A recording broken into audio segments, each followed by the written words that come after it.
what's the need for getting new stuff every time? Like, do you do it every time? No. This just happened to be something that they decided to do at the last minute. But no, it's not necessary to do it every time. Especially me. They just turned me way down. And you don't even know it. Yeah. Never looked shinier. It's a Martin HD 28. I don't know the year. Well, I don't know what a Martin HD 28 is, so. It's awesome is what it is. Right now we're the Red Oak String Band.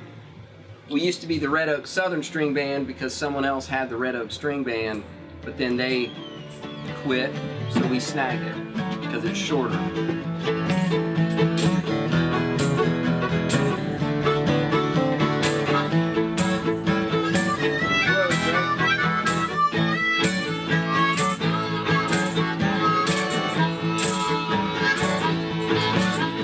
And a string band is technically a band that has a lot of stringed instruments but doesn't necessarily play one particular kind of music, which we don't do. We play whatever we feel like playing, whether it's bluegrass, classic rock.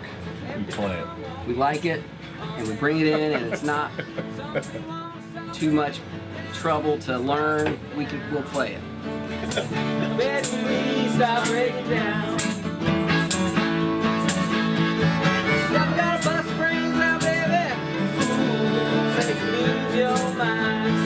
Brian Foreman, Steve Pettis, and I have been playing at least 10 years, and then pretty soon after that, Brian Drake joined us.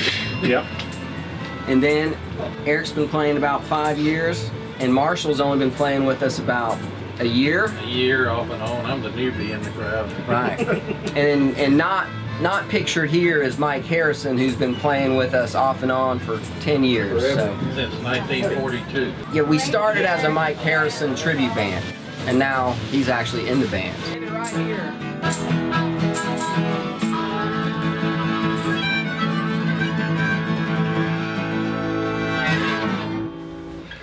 Right now we are warming up. How important is that? Well, I think really important. I feel like it takes us a long time to sort of get into the groove. We're like a freight train, you know. You start slowly and you build up.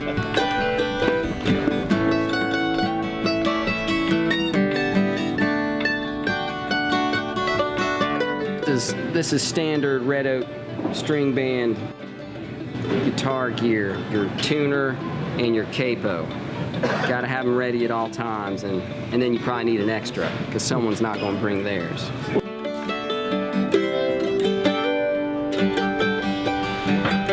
All of us are pretty much on the ball with our equipment, but we all falter from time to time. So I got a big old bag of tricks. I can usually give you what you didn't bring. But sometimes I don't have this, and I get by with a little help from my friends, as they say. Wish I was down on some I mean, I think like most musicians, when I was young, of course, I used to imagine, I was a star. I always wanted to, be a rock star. I was in a college band, we played all over the place and totally original songs, and it was all very serious. And of course, we went nowhere. And now I'm middle-aged. There's still that part of you that wants to live out the rock and roll dream. But we get to do it. We get like 90% of it without, the associated travel. don't fit my shackle the way I am. It's reality.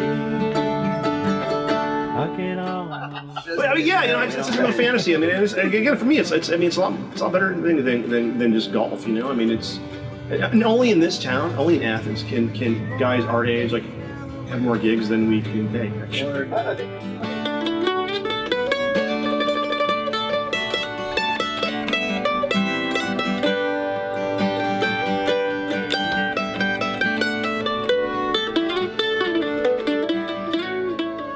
So the instrument I play mostly is rhythm guitar, and I do a little bit of singing. And for me, I'm really nervous in front of people. and I have a hard time doing like public speaking and stuff. So I kind of got the nickname over the years as Shadow Man, because if you look at a lot of our pictures from our, I'm usually about 2 steps back on the stage. But yeah, I think, you know, it's been good for me, this whole experience, because I didn't play music in high school, and I didn't play in bands, and I didn't pick the guitar up till about the time I met Jeff and Steve. So I really never played any instruments. And so for me to be able to get up there and play and sing has been you know, a really big deal for me. Just talking about the enjoyment and being able to, you know, have fun. For years, we didn't have a drummer, and we didn't even have a bass player for the first 5 years, probably. So Brian's been holding it down.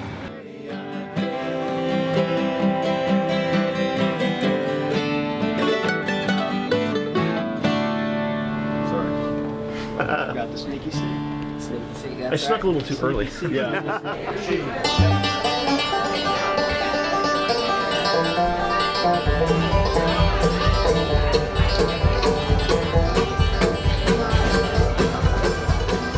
I'm Eric Line. I play at Fiddle. I grew up playing classical stuff and met these guys floating down the Flint River, I think it was, on a float trip one weekend, and they got to talk about a band and talking about playing music, and so I brought out I don't remember if I brought Fiddle along that trip or not. I might have had one in the boat with me or something. And we sat around a campfire, and these guys have been so incredibly patient with me and letting me learn to back up a band. I'd never done that kind of stuff before.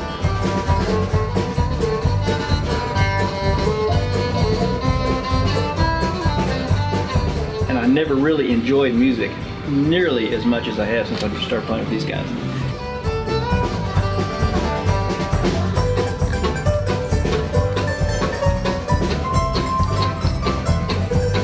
To learn to improvise was something I had never tried before. And I didn't even start trying it. Didn't realize I could do it. You get pointed at, you go, and you play, and you make it up on the spot. And so you sure as hell better know your instrument. That was the biggest change for me. It was like a high-speed video game. When I first started playing with these guys, I would be chunking along in the background, and I would just have the deer in the headlights look, waiting until I got the nod. And then you got to go. You got to run with it on the spot. You got to be on time. It's like playing a high-speed video game. It was so cool.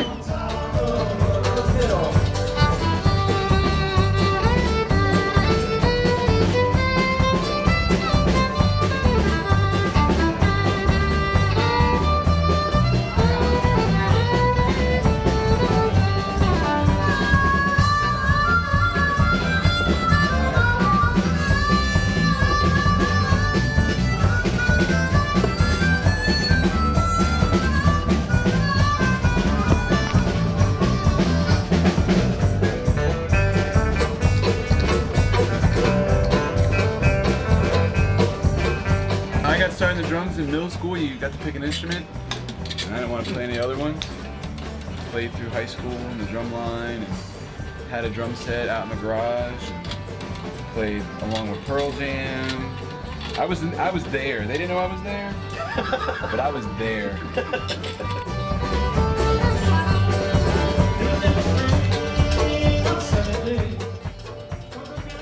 I tell anybody that considers playing drums to do it, because playing drums will change your life. And playing with these guys is it's awesome, because if we're not having fun, we kind of wrap it up and we meet next time, because I think everyone's in it because we love it. So. 'Cause I'm sitting on the side of the road. I've been playing banjo for about 40 years, I guess. And so when I play music, it's like I'm a different person, I'm in a different world, and it's really been an important part of my life for a long time.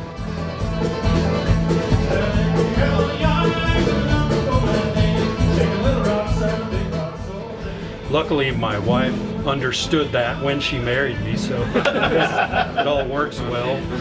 And now my daughter is 12. She plays the piano and the fiddle. I was at a jam session with her on Thursday, and she just killed it, and it made me feel like $1 million. I tell you what.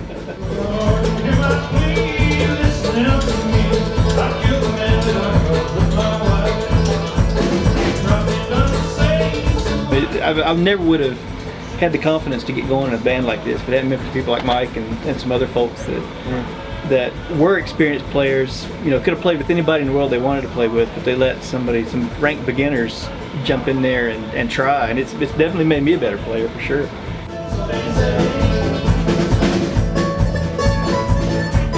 I think our energy is infectious.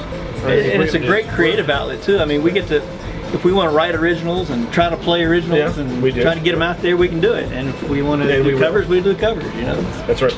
It's fun.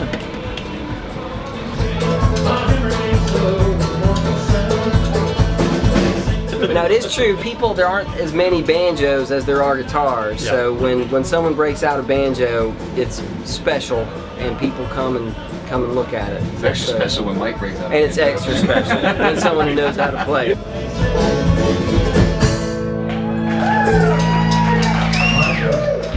I am Marshall Walker. I play bass primarily. A friend of mine called me in 1973 and said, "You need to buy a bass." I said, "Why?" "Because I can't find a bass player." So I bought a bass and I fell in love with it.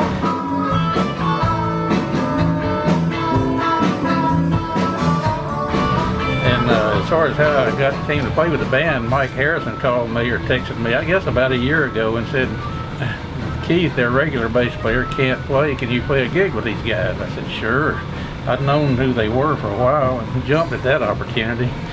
And it's been just what a guy, can't jump back. It's just been it's been more fun than a barrel of two or monkeys.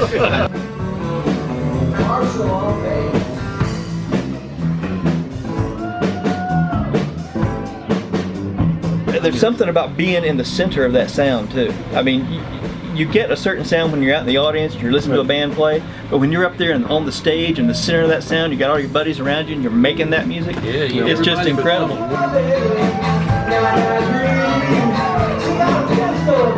You're seeing people moving their feet, moving around, smiling, and then you're sitting there and you're like, "God, man, I'm almost 50 years old. And I live in a neighborhood, I've got 2 kids, I drive a minivan," and then it's like, you're doing this. And it's like it recharges your youth batteries, you know. It's like, you find that balance in life where you can you feel like that, it just makes you young. You lose your mind.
First started playing in this band, so Brian would bring a song and it would be by the Dead, and we'd play it, and then we'd play another Dead song, and then he'd bring another song, and I would say, who is this? Is this the Dead? He'd say, no man, it's Jerry.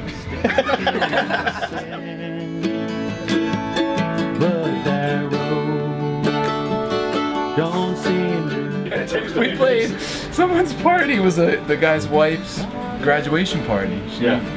She graduated nursing school, and we're playing, and we didn't have someone officially playing bass at that point, and I stood up and said, "I'll play bass," and this dude jumped on the drums. I know he was, and I'm making eye cues with him, like, yeah, that sounds all right, yeah, good. And they're like, "You idiot! That's R.E.M's drummer." I was like, "Oh, I thought he's pretty good. Of course he's good. He's in the Rock and Roll Hall of Fame." I was like, "Oh, that was an honor." He just disappeared in the crowd. He's gone.